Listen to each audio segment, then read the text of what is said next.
Hey everyone, I'm Samantha. This is my Beagle Molly, and we are here to show you how to keep a dog warm in the winter. As you can see, Molly is dressed for the cold weather here in February in Maine. She is wearing a dog jacket. Now, Molly's a small breed. She has thin hair, so she is a dog that can benefit from a jacket. If your dog has a big thick coat and larger breeds that are more acclimated to the cold weather, they might not need to get dressed for the winter. So keep that in mind, because you don't want to get your dog too hot by wearing too many clothes either.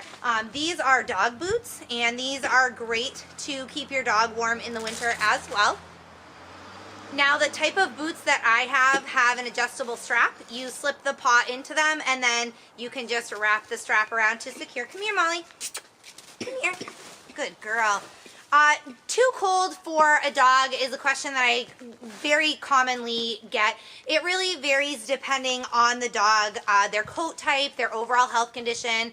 For example, some dogs with certain diseases have a hard time regulating body temperature, so that's going to affect how cold is too cold for that dog. Smaller dogs, puppies, senior dogs, dogs with a little amount of fur or no fur at all are going to get cold much faster. As a general rule, it is 40 degrees typically. Once it hits 40 degrees, then you need to take some extra precautions for your dog. Start monitoring how often you're outside.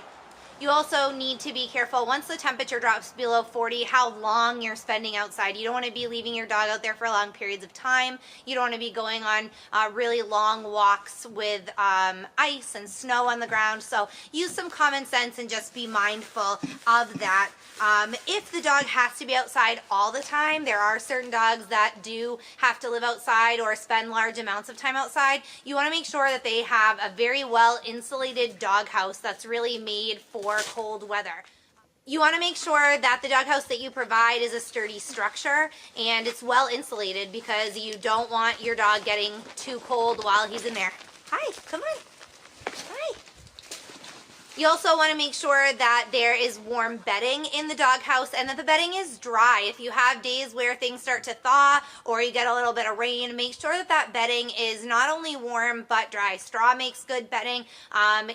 There are things that you can put in there, towels, blankets, that kind of stuff, to keep your dog warm and dry. And insulation is key. If you have a well-ventilated doghouse, you can put a heater in there. They make doghouse heaters, but be very, very careful with that, because you want to keep it warm but not too hot, and you also want to be very careful about fire danger. So we have some information about doghouse heaters and how to include those in an outdoor doghouse on our website. If you want more information on that, check out topdogtips.com for some great information on doghouse heaters.